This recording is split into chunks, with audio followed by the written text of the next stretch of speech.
Hello my dear friends आपनालोक आटाइके एटी नतुन भिडिओले आन्तरिक स्वागतम जनाइछु। आपनालोके स्क्रिনত देखा पाइसे एगराकी व्यक्तिर फटो निश्चय आपनि चिनि पाइसे एखेत হৈছে भारतर प्राक्तन उपराष्ट्रपति जगदीप धनखड़ जो 21 जुलाई 2025 तारिखर পৰা তেখেতে সামাজিক মাধ্যম আৰু নিউজ চেনেলসমূহৰ কেন্দ্ৰবিন্দু হৈ আছে। 21 जुलाई 2025 তাৰিখে তেখেতে স্বাস্থ্যজনিত কাৰণত ভাৰতৰ উপৰাষ্ট্ৰপতি পদৰ পৰা পদত্যাগ কৰে, কিন্তু যিখিনি নিউজ চেনেল আছে বা সামাজিক মাধ্যমসমূহ এই বিষয়ত তেখেতৰ পদত্যাগৰ অন্য কাৰণ থাকিব পাৰে বুলি অনুমান কৰিছে। আমি বাৰু সেই বিষয়ে আলোচনা নকৰোঁ। আজি আমাৰ আলোচনাৰ বিষয় হৈছে ইণ্ডিয়ান পলিটি, ভাৰতৰ ৰাজনীতি। এই সম্পৰ্কে আমি কিছু কথা পাতিম আৰু আজিৰ বিষয় হৈছে ভাইচ প্ৰেসিডেন্ট অফ ইণ্ডিয়া, ভাৰতৰ উপৰাষ্ট্ৰপতি সম্পৰ্কে কিছু কথা পাতিম। মৰমৰ বন্ধু বান্ধৱীসকল, আপোনালোকে চাই আছে আপোনালোকৰ অতি মৰমৰ ইউটিউব চেনেল নুৰুল আলম নাজৰ। আহকচোন বাৰু আজিৰ বিষয়বস্তুখিনি বিতংকৈ জানি লওঁ। আমি নিশ্চয় সকলোৱে জানো যে ভাৰতৰ ৰাষ্ট্ৰপতি হৈছে ভাৰতৰ প্ৰথম নাগৰিক, ফাৰ্ষ্ট সিটিজেন অফ ইণ্ডিয়া, আৰু ভাৰতৰ উপৰাষ্ট্ৰপতিক সেকেন্ড সিটিজেন অফ ইণ্ডিয়া, ভাৰতৰ দ্বিতীয় নাগৰিক বুলি গণ্য কৰা হয়। ইয়াত চাওক কেইটামান প্ৰশ্ন আমাক দি আছে। এই প্ৰশ্ন বহুত দৰকাৰী হয়। Which of the following article is related to the post off vice president of India? ভাৰতীয় সংবিধানৰ কোন অনুচ্ছেদত ভাৰতৰ উপৰাষ্ট্ৰপতিৰ কথা উল্লেখ আছে? ইয়াত আমাক যিখিনি দি আছে চাওক, তাৰ শুদ্ধ উত্তৰটি হ'ব আৰ্টিকল 63। 63 নং অনুচ্ছেদত ভাৰতৰ উপৰাষ্ট্ৰপতিৰ বিষয়ে উল্লেখ আছে। 32 দি আছে ৰাইট টু কনষ্টিটিউচনেল ৰিমেডিজ।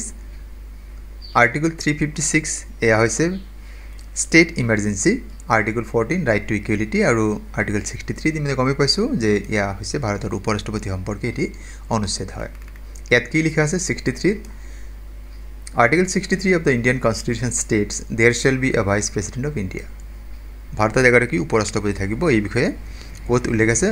ভাৰতৰ সংবিধানৰ 63 নম্বৰ অনুচ্ছেদত এই বিষয়ে উল্লেখ আছে।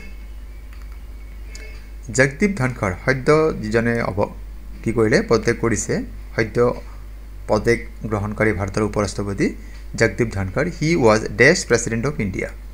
জগদীপ ধনখড় ভাৰতৰ কিমানতম উপৰাষ্ট্ৰপতি আছিল? 14, 15, 16, 17? ইয়াৰ উত্তৰটো হ'ব জগদীপ ধনখড় ভাৰতৰ 14 নম্বৰ উপৰাষ্ট্ৰপতি আছিল। He served as the 14th Vice President of India from August 11, 2022 to July 2027. আমি নিশ্চয় আন এটা কথা দৰকাৰী কথা জানিও যে ভাৰতৰ উপৰাষ্ট্ৰপতি যদি কিবা কাৰণে পদত্যাগ কৰিবলগীয়া হয় তেন্তে তেওঁৰ পদত্যাগ পত্ৰটো ভাৰতৰ ৰাষ্ট্ৰপতিৰ হাতত অৰ্পণ কৰিব লাগে। হু was the first vice president of India? ভাৰতৰ প্ৰথমগৰাকী উপৰাষ্ট্ৰপতি কোন আছিল? ইয়াত আমাক বিকল্প দিছে যে doctor Zakir Hussain, doctor Sarvepalli Radhakrishnan, V B. Giri আৰু বি.ডি. জেট্টি, আৰু ইয়াৰ শুদ্ধ উত্তৰ হৈছে doctor Sarvepalli Radhakrishnan. Option B আমাৰ কাৰণে শুদ্ধ উত্তৰ হয়। আৰু তেখেতৰ জন্মদিন 5 ছেপ্টেম্বৰটো সমগ্ৰ ভাৰততে শিক্ষক দিৱস, টিচাৰ্ছ ডে হিচাপে পালন কৰা হয়। Dr. Sarvapalli Radhakrishnan, he served as the first Vice President of India from 1952 to 1962. 1952 চনৰ পৰা 1962 চনলৈকে তেখেতে ভাৰতৰ উপৰাষ্ট্ৰপতি হিচাপে কাৰ্যনিৰ্বাহ কৰিছিল। Which Vice President of India later became the President? ভাৰতৰ কোনগৰাকী উপৰাষ্ট্ৰপতি পিছলৈ ভাৰতৰ ৰাষ্ট্ৰপতি পদত অধিষ্ঠিত হৈছিল? মোহাম্মদ হামিদ আনসাৰী, এম ভেংকায়া নাইডু, সৰ্বপল্লী ৰাধাকৃষ্ণন, কৃষ্ণকান্ত। ইয়াৰ শুদ্ধ উত্তৰ হৈছে ডক্টৰ সৰ্বপল্লী ৰাধাকৃষ্ণন। তেখেতে ভাৰতৰ উপৰাষ্ট্ৰপতি পদৰ পৰা গৈ পিছলৈ ভাৰতৰ ৰাষ্ট্ৰপতি পদত অধিষ্ঠিত হৈছিল। আমি নিশ্চয় জানো যে ভাৰতৰ দ্বিতীয়গৰাকী ৰাষ্ট্ৰপতি হৈছে ডক্টৰ সৰ্বপল্লী ৰাধাকৃষ্ণন, আৰু প্ৰথমগৰাকী ৰাষ্ট্ৰপতি আছিল doctor Rajendra Prasad. He became the second president of India in 1962. Sarvepalli Radhakrishnan 1962 চনত তেখেতে ভাৰতৰ ৰাষ্ট্ৰপতি হিচাপে শপত গ্ৰহণ কৰিছিল। If the office of vice president becomes vacant, within how many months must the elections be held? যদি ভাৰতৰ উপৰাষ্ট্ৰপতিৰ পদটো খালী হয় তেনে অৱস্থাত সেই পদটো কিমান দিনৰ ভিতৰত নিৰ্বাচন কৰিব লাগিব? যেনেকৈ বৰ্তমান ভাৰতৰ উপৰাষ্ট্ৰপতিৰ পদটো খালী হৈ আছে, এতিয়া এই পদটো কিমান দিনৰ ভিতৰত নিৰ্বাচন অনুষ্ঠিত কৰিব লাগিব? ইয়াৰ শুদ্ধ উত্তৰ হৈছে 3 months। আৰু যদি ৰাষ্ট্ৰপতিৰ পদ খালী হয় তেন্তে 6 months, 6 মাহৰ ভিতৰত সেয়া পূৰ কৰিব লাগে। পৰৱৰ্তী প্ৰশ্ন, the vice president of India is elected by ভাৰতৰ উপৰাষ্ট্ৰপতিক কোনে নিৰ্বাচন কৰে? The people, the Lok Sabha, Rajya Sabha, members of parliament, state legislatures. ইয়াৰ শুদ্ধ উত্তৰ হ'ব মেম্বাৰ্ছ অফ পাৰ্লিয়ামেণ্ট। এটা কথা মন কৰিব যে মেম্বাৰ্ছ অফ পাৰ্লিয়ামেণ্ট বুলি কওঁতে লোকসভা আৰু ৰাজ্যসভা, আৰু এই লোকসভা ৰাজ্যসভাৰ যিখিনি ইলেক্টেড মেম্বাৰ্ছ আৰু নমিনেটেড মেম্বাৰ্ছ সকলোৱে কিন্তু ইয়াত অংশগ্ৰহণ কৰিব পাৰে। আমি নিশ্চয় জানো যে লোকসভাৰ বৰ্তমান নমিনেটেড মেম্বাৰ্ছ নাথাকে, ৰাজ্যসভাত 12গৰাকী মনোনীত সদস্য বা নমিনেটেড মেম্বাৰ্ছ থাকে। The term of the vice president is, এই প্ৰশ্ন বহুত বেছিকৈ দিয়ে, ভাৰতৰ উপৰাষ্ট্ৰপতিৰ কাৰ্যকাল কিমান বছৰ? 4 years, 5 years, 6 years, no fixed term। ইয়াৰ শুদ্ধ উত্তৰ হৈছে ভাৰতৰ উপৰাষ্ট্ৰপতিৰ কাৰ্যকাল 5 বছৰ। ভাৰতৰ ৰাষ্ট্ৰপতিৰ কাৰ্যকাল 5 বছৰ হয়, উপৰাষ্ট্ৰপতিৰ 5 বছৰ। ইয়াত দিয়া আছে, like the president, the vice president serves a 5-year term। The vice president of India is also' the ex officio. ভাৰতৰ উপৰাষ্ট্ৰপতি হ'ল chief justice of India, speaker of Lok Sabha, chairman of Rajya Sabha, attorney general. Ex officio মানে পদেন হয়। ভাৰতৰ উপৰাষ্ট্ৰপতি হোৱাৰ লগে লগে তেখেতে কি হয়?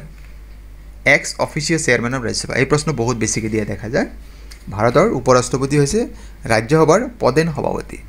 তাৰমানে ভাৰতৰ যিজন উপৰাষ্ট্ৰপতি হ'ব তেওঁ ৰাজ্যসভাৰ কাম কাজসমূহ চোৱা চিতা কৰিব। আৰু এই বিষয়ে ভাৰতৰ সংবিধানৰ 64 নং অনুচ্ছেদত এই বিষয়ে উল্লেখ আছে। Who was the vice president during the emergency 1975-77? 1975-77 এই জৰুৰীকালীন সময়ত ভাৰতৰ উপৰাষ্ট্ৰপতি কোন আছিল? গুলাব স্বৰূপ পাঠক, বি.ডি. জেট্টি, আৰ. ভেংকটৰামন, শংকৰ দয়াল শৰ্মা। ইয়াৰ শুদ্ধ হৈছে বি.ডি. জেট্টি। এইগৰাকী উপৰাষ্ট্ৰপতিৰ কাৰ্যকাল আছিল 1974 পৰা 1979, আৰু যিটো জৰুৰীকালীন সময় আছিল সেইখিনি আছিল 1975 পৰা 77। গতিকে বি.ডি. জেট্টি সেই যেতিয়া ভাৰতত জৰুৰীকালীন সময় আছিল, অৱস্থা আছিল, সেই সময়ত তেখেতে ভাৰতৰ উপৰাষ্ট্ৰপতি পদত অধিষ্ঠিত আছিল। Which vice president died while in office? ভাৰতৰ কোনগৰাকী উপৰাষ্ট্ৰপতি নিজৰ কাৰ্যকালতে মৃত্যুবৰণ কৰিছিল? মানে তেওঁৰ কাৰ্যকাল সম্পূৰ্ণ হোৱা নাছিল। বিকল্প দিছে ভি.ভি. গিৰি, শংকৰ দয়াল শৰ্মা, কৃষ্ণকান্ত আৰু গুলাব স্বৰূপ পাঠক। শুদ্ধ উত্তৰ হ'ব কৃষ্ণকান্ত। এইগৰাকী ভাৰতৰ উপৰাষ্ট্ৰপতি নিজৰ কাৰ্যকালতে মৃত্যুবৰণ কৰিছিল, আৰু তেখেতে 2002 চনৰ জুলাই মাহত মৃত্যুবৰণ কৰিছিল। Question number 11, who was the vice president when India became a republic? ভাৰতবৰ্ষ যেতিয়া গণৰাজ্য হৈছিল তেতিয়া ভাৰতৰ উপৰাষ্ট্ৰপতি কোন আছিল? Doctor Rajendra Prasad, Jawaharlal Nehru, no vice president yet, S Radhakrishnan. তেতিয়ালৈকে ভাৰতৰ কোনো উপৰাষ্ট্ৰপতি হোৱাই নাছিল। গতিকে অপশ্যন চি আমাৰ কাৰণে শুদ্ধ উত্তৰ। The position was created in the first election in 1952। কাৰণ ভাৰত গণৰাজ্য হৈছে, ৰিপাব্লিক হৈছে 1950, আৰু ভাৰতৰ যিটো প্ৰথম সাধাৰণ নিৰ্বাচন অনুষ্ঠিত হৈছিল 1952। গতিকে তেতিয়া কোনো ভাইচ প্ৰেচিডেণ্ট পদ তাত নাছিল। Who appoints the vice president of India? ভাৰতৰ উপৰাষ্ট্ৰপতিক কোনে নিযুক্তি দিয়ে? The president, prime minister, chief justice elected by MPs. ইয়াৰ শুদ্ধ উত্তৰ হ'ব লোকসভা ৰাজ্যসভাৰ যিখিনি সাংসদ আছে সেই সাংসদসকলে ভাৰতৰ উপৰাষ্ট্ৰপতিক বা নিৰ্বাচিত কৰে। Vice president is elected, not appointed. Vice president কি হয়? নিৰ্বাচিত হয়, তেওঁক এপইণ্ট কৰা নহয়। আৰু কোনে নিৰ্বাচন কৰে? লোকসভা আৰু ৰাজ্যসভাৰ সকলো সদস্য, ইলেক্টেড আৰু নমিনেটেড মেম্বাৰ্ছ সকলোৱে মিলি ভাৰতৰ উপৰাষ্ট্ৰপতিক নিৰ্বাচিত কৰে। Question number 13, which vice president became president due to death of the incumbent? ৰাষ্ট্ৰপতিৰ মৃত্যুৰ বাবে ভাৰতৰ কোনগৰাকী ৰাষ্ট্ৰপতি হিচাপে কাৰ্যনিৰ্বাহ কৰিছিল? B D. Jatti, V V. Giri, Sarvepalli Radhakrishnan, doctor Zakir Hussain. ইয়াৰ শুদ্ধ উত্তৰ হৈছে বি.ডি. জেট্টি। এইগৰাকী তেখেত উপৰাষ্ট্ৰপতি আছিল, কিন্তু সেই সময়ৰ যিগৰাকী ৰাষ্ট্ৰপতি আছিল তেওঁৰ মৃত্যু হোৱাৰ বাবে তেখেতে ৰাষ্ট্ৰপতি হিচাপেও কাৰ্যনিৰ্বাহ কৰিছিল। ইয়াত চাওক, he became acting president after Fakhruddin Ali Ahmed died. ভাৰতৰ ৰাষ্ট্ৰপতি ফখৰুদ্দিন আলী আহমেদ তেখেতৰ মৃত্যুবৰণ কৰাৰ বাবেই তেখেতৰ মৃত্যুৰ পিছত পুনৰ নিৰ্বাচন নোহোৱালৈকে সেই সময়খিনিত বি.ডি. জেট্টি তেখেতে ৰাষ্ট্ৰপতি হিচাপে কাৰ্যনিৰ্বাহ কৰিছিল। Who was the vice president before Jagdeep Dhankhar? Jagdeep ধনখৰৰ পূৰ্বে ভাৰতৰ উপৰাষ্ট্ৰপতি কোন আছিল? বিকল্প যে প্ৰণৱ মুখাৰ্জী, মহম্মদ হামিদ আনচাৰী, ভেংকায়া নাইডু, গোলাম নবী আজাদ। শুদ্ধ উত্তৰ হ'ব ভেংকায়া নাইডু, এম ভেংকায়া নাইডু।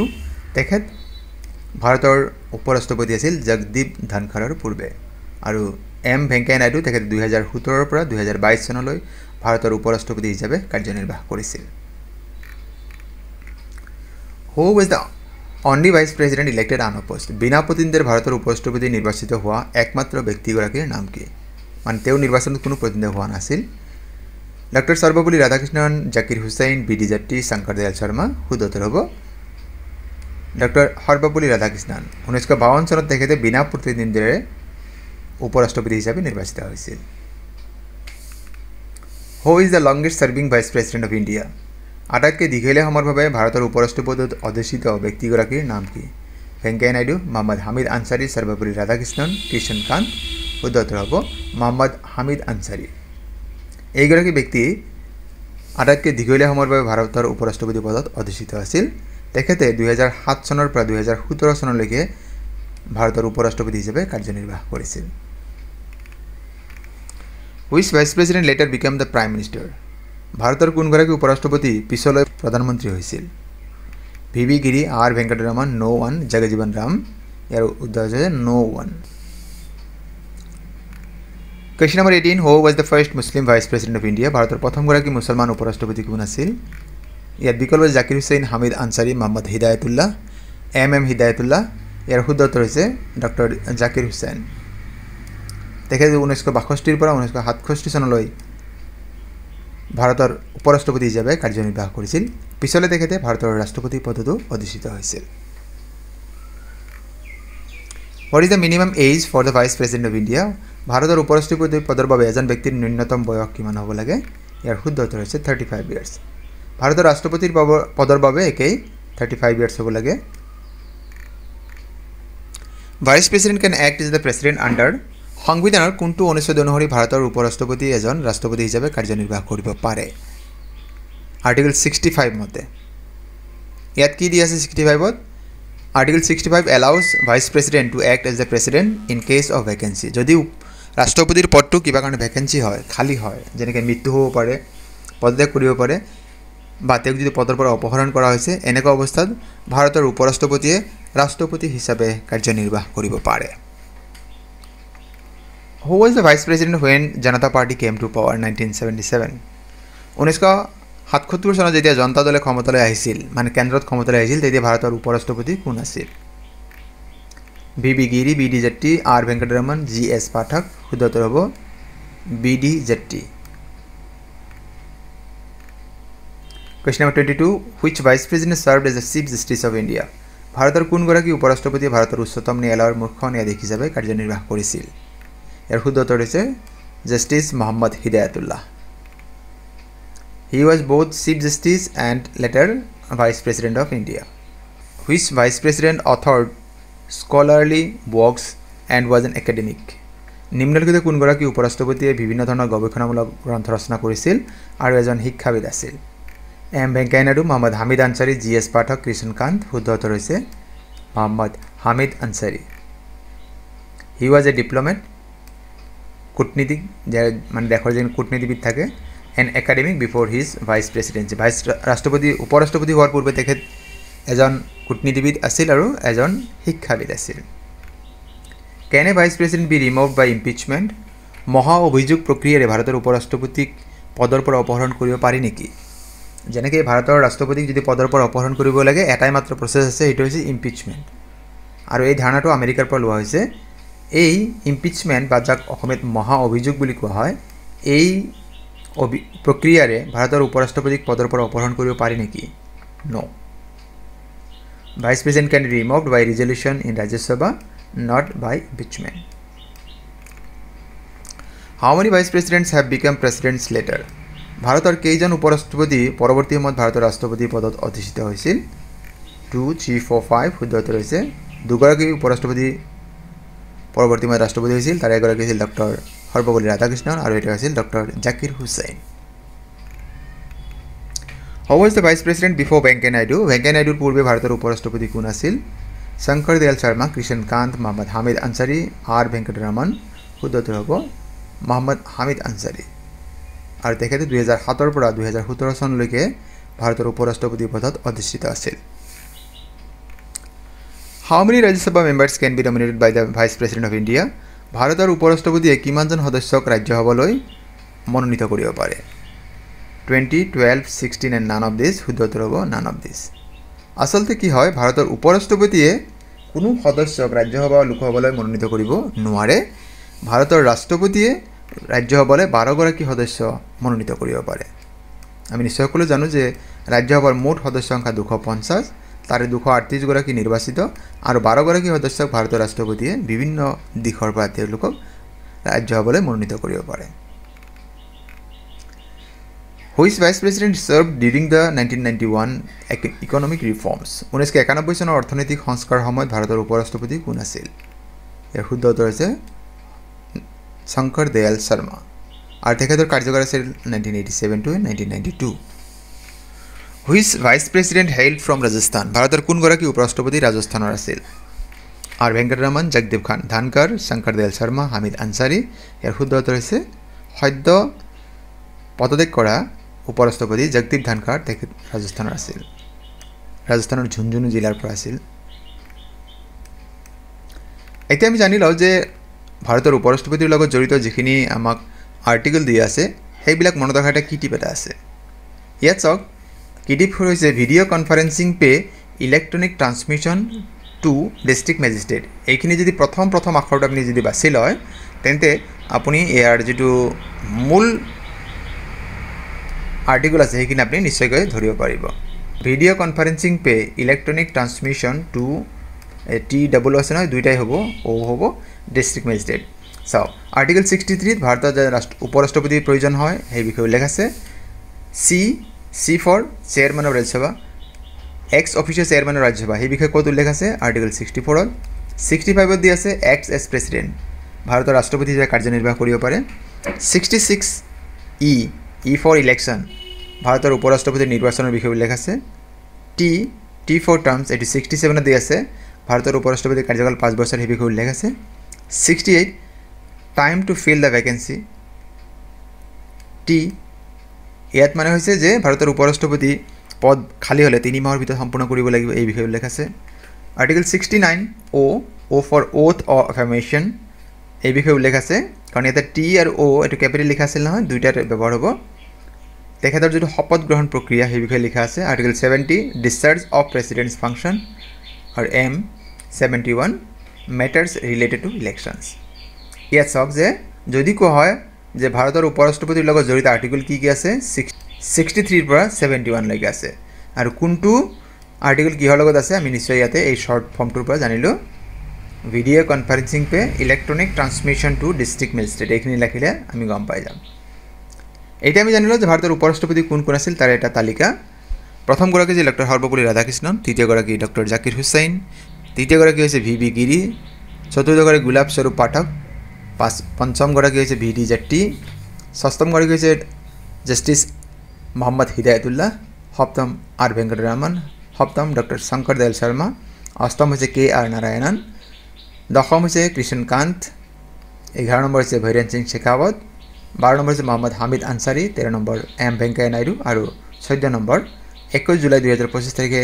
অৱগ্ৰহণ কৰা পদত্যাগ কৰা জগদীপ ধানকাৰ মৰমৰ বন্ধু-বান্ধৱীসকল কেনেকৈ পালে আপোনালোকে আজিৰ এই ভিডিঅ' বা ইয়াৰ উপস্থাপন আপোনালোকে কমেণ্ট কৰি জনাব কাৰণ আপোনালোকৰ কমেণ্টৰ ওপৰত ভিত্তি কৰি আমি পৰৱৰ্তী ভিডিঅ'সমূহ আৰু উন্নত কৰিবৰ কাৰণে চেষ্টা কৰোঁ কাৰণ আমি ভিডিঅ' প্ৰস্তুত কৰোঁতে আমাৰ কিবা ভুল ৰৈ যাব পাৰে অনিচ্ছাকৃতভাৱে আপোনালোকে আঙুলিয়াই দিলে আমি নথৈ হওঁ যাতে পৰৱৰ্তী সময়ত সেই ভিডিঅ'সমূহ আৰু একেটা ভুল পুনৰাবৃত্তি নহয় আপোনালোকে বিনম্ৰ অনুৰোধ যদি প্ৰথমবাৰৰ বাবে আমাৰ এই চেনেলটি চাই আছে আমাৰ চেনেলৰ বিষয়বস্তু আৰু ইয়াৰ উপস্থাপন আপুনি ভাল পাইছে চেনেলটি ছাবস্ক্ৰাইব কৰিবলৈ আশা থাকিল আৰু ভিডিঅ'সমূহ লাইক কমেণ্ট আৰু শ্বেয়াৰ কৰিব আৰু আজিৰ ভিডিঅ' সম্পূৰ্ণ কৰি চোৱাৰ বাবে আপোনালোকক জনাইছোঁ অশেষ ধন্যবাদ